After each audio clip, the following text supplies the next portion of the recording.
So hello everyone. ये पहला video बनने वाला है जो हम कोशिश कर रहे हैं। मुझे कुछ नहीं आता है, I am just zero in front of you.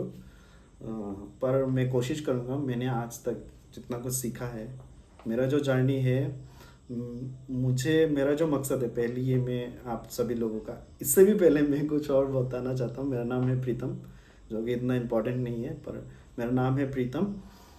और मैंने 2 बार नेट क्लियर किया है, मास्टर्स किया है सेंट्रल यूनिवर्सिटी ऑफ गुजरात से। पॉलिटिकल साइंस पढ़ना, उसको समझना और उसके बारे में लोगों को बोलना, और लोगों को किसी किसी लोगों को अच्छा लगता है, कोई कोई लोगों को बोल्ड फील होता है। और मुझे लगता है कि ये सब्जेक्ट ने मुझे बहुत पैशनेट बनाया और चीज़ें जानने के लिए, सरकारों को एनालाइज करने के लिए, उनका पॉलिसीज़ को अच्छे से इन डेप्थ समझ के पहले से बताने के लिए, लाइक ए ज्योतिष और एस्ट्रोलॉजर, बट खुद से समझ के बोलने के लिए, not without facts and understanding.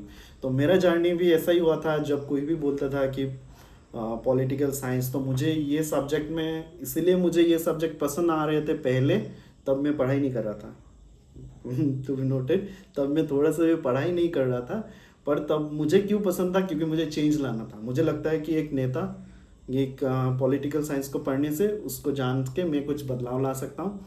तो मेरा जो भी एनजीओ रिलेटेड काम था, एनजीओ रिलेटेड काम में क्या करता था, जैसे कि पकड़ लो, क्लाइमेट चेंज को लेके बात करना, एनिमल वेलफेयर को लेके बात करना, या फ्लड रिलेटेड एक्टिविटीज़ करना, वेस्ट रिलेटेड काम करना, ये सारा चीज़ों से मैं बहुत इंस्पायर्ड था। ये सारा चीज़ करता था और लोगों को भी बोलते थे कि क्लाइमेट चेंज मूवमेंट में जुड़ो, उसको समझो।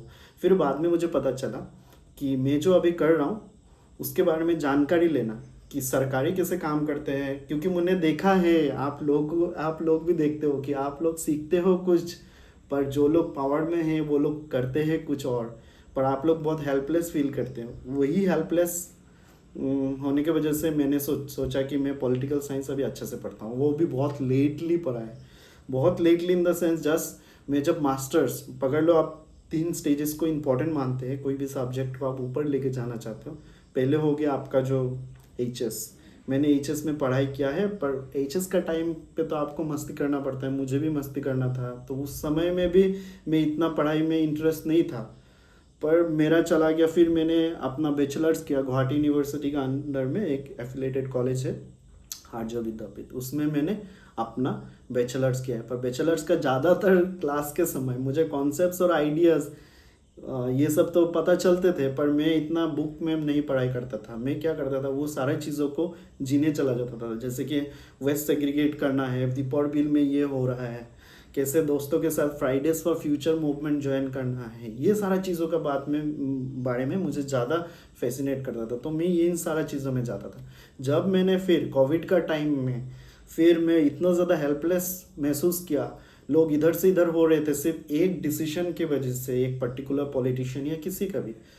हम लोग देख रहे थे पेंडेमिक का टाइम में हम कैसे गवर्नमेंट और इंस्टीट्यूशंस फेल हो रहे थे, पर लोग एक दूसरे को मदद कर रहे थे।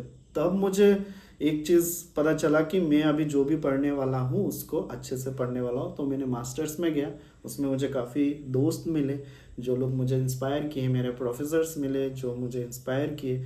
फिर मैंने सोचा कि मैं पॉलिटिकल साइंस पढ़ूंगा, उसको लोगों तक लेके जाऊंगा, उनको भी समझाऊंगा। तो मैं, मेरा भाई, मेरा दोस्त, जिसको भी मैं मिलता हूँ, मैं पॉलिटिकल साइंस पढ़ के, जैसे कि सपोज दैट कि मैंने एक टॉपिक उठाया और इसको पढ़ा कि हमारा देश का संविधान क्या है, क्यों हमारा देश का संविधान, कोई भी किताब, हमारा देश, अगर आप एक नेशन में बिलीव रखते हो, कैसे हमारा देश का संविधान सबसे इम्पोर्टेंट है।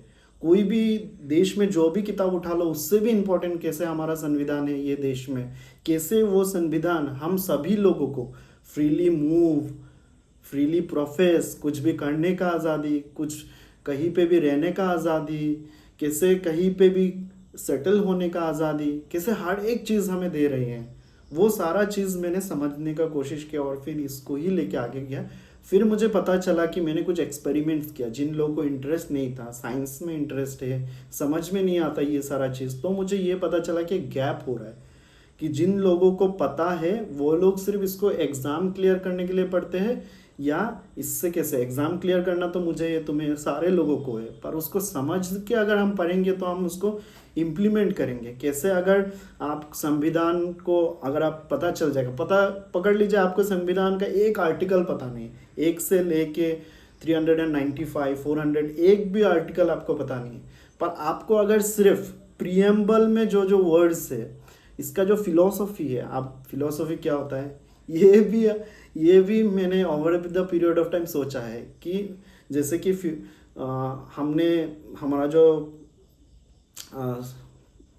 मैं थोड़ा रुक रहा हूँ, कोई बात नहीं, ये रुकना पड़ता है, कभी कभी भावुक हो जाता है। हमारा जो प्रियम्बल है, प्रियम्बल का जो एक एक शब्द है, सोशलिस्ट, सेकुलर, डेमोक्रेटिक, रिपब्लिक, ये सारा शब्द है उसका फिलॉसफी। अभी डेमोक्रेटिक का मतलब क्या है आपने देखा होगा, कैसे जैसे वाराणसी जैसा कॉन्स्टिट्यूंसी, उसमें कैसे हमारा प्राइम मिनिस्टर उससे कॉन्टेस्ट करते हैं, फिर जीत के जाते हैं और उनके अंदर के लोग उनको लीडर ऑफ द पार्टी बनाते हैं, फिर वो प्राइम मिनिस्टर बनते हैं। ये जो सिलसिला ये कैसे होता है हमें तो पता नहीं है।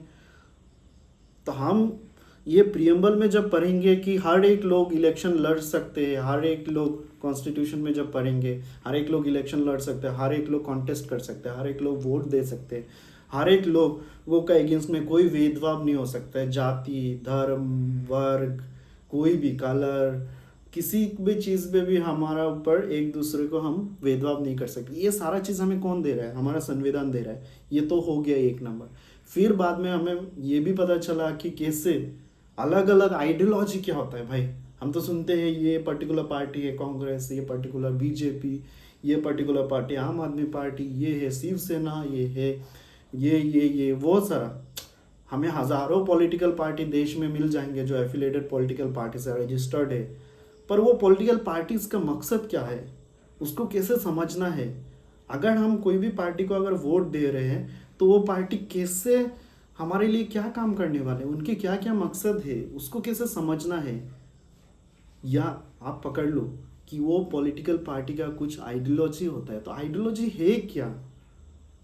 अगर हम बोले इक्वलिटी, समानता, समानता है क्या, समानता कैसे लाएंगे। अगर आप बोलते हो जस्टिस, किसी को आप देखते हो ना, कोई किसी को मर्डर कर देता है या किसी को कोई रेप कर देता है, किसी को कुछ कर देता है, तो हमको क्या मिलता है, जस्टिस के लिए हम बोलते हैं। तो जस्टिस है क्या और जस्टिस कैसे हम लाएंगे, जस्टिस कैसे हम दिला पाएंगे, या जस्टिस है क्या, एंटायर ये सारा आइडिया हमें पॉलिटिकल साइंस सिखाते हैं।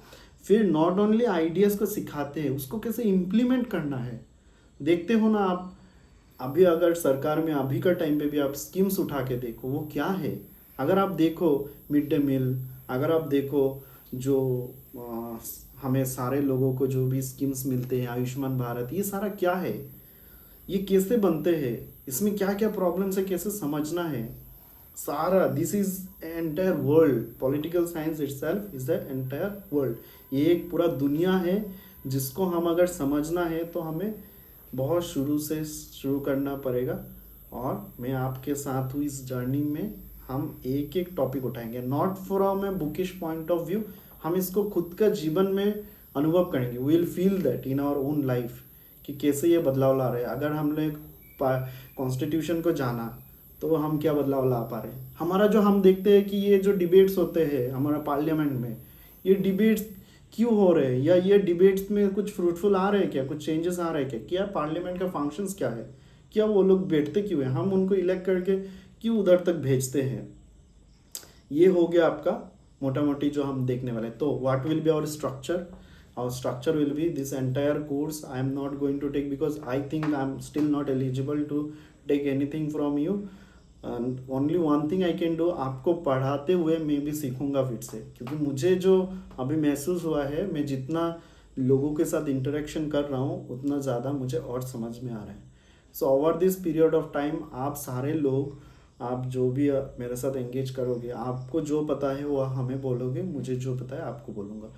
पर इसका एक स्ट्रक्चर हम मेंटेन करेंगे, क्योंकि हम एक सिलेबस हमें एक सेट टाइम में कंप्लीट करना है। तो हम इस कुछ चीज़ों हम फॉलो करेंगे और हम डिस्कशंस रखेंगे बीच बीच में, जहाँ पे हम सारे लोग डिस्कस करेंगे, जो भी हमारे ये ग्रुप में ज्वाइन करेंगे सारे लोग, हम एक एक टॉपिक को उठा के उसमें डिस्कस करेंगे वीकली या पकड़ लो, मंथली, कहीं पे भी आप डिसाइड कर लोगे, हम डिसाइड कर लेंगे। और फिर यही सारा चीज़ हम पर, अगर जो लोग CUET PG देने वाले और CUET UG देने वाले हो, तो देखो अभी UG जो लोग देने वाले हैं उन लोगों को अंडर ग्रेजुएशन के लिए एक अच्छा सा कॉलेज या यूनिवर्सिटी चाहिए। देखिए ज़्यादातर लोग जो अच्छा यूनिवर्सिटीज़ में जाना जाना चाहते हैं, ये सरकारी यूनिवर्सिटीज़ में आपको अगर पढ़ना है तो उसमें आपका फ़ीस बहुत कम पे हो जाएगा, आपको अच्छा रिसोर्सेज और फैकल्टीज़ मिलेंगे, आपको लाइब्रेरी, हॉस्टल, ये सारा चीज़ों का टेंशन आपसे कम जाएगा। And if you are from backward community, then you will also get scholarship. And also if you are from Northeast India, you can avail various scholarships, and उस स्कॉलरशिप्स को भी कैसे आप अप्लाई कर सकते हो, आप इसको कैसे ले सकते हो, वो भी हम आपको over the period of time बोलेंगे।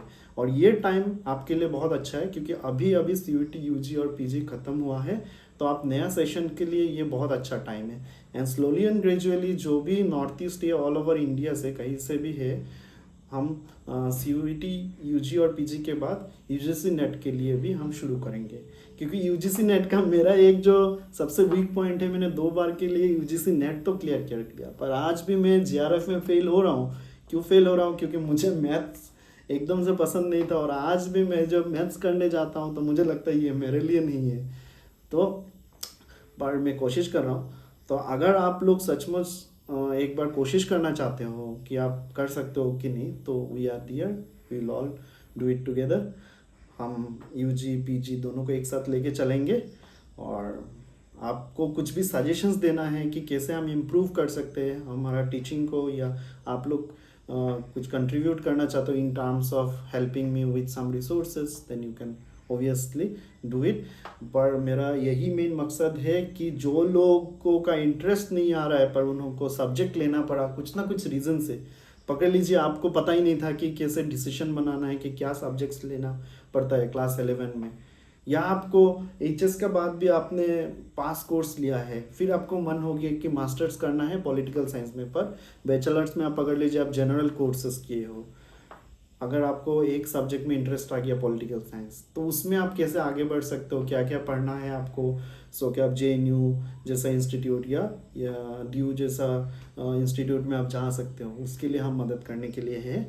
और आपको best resources at the same time, best universities आपके लिए कहाँ पे होने वाले हैं जहाँ पे एकदम कम खर्चे में आप पढ़ाई कर सकते हो, वही है हमारा मकसद। Thank you very much.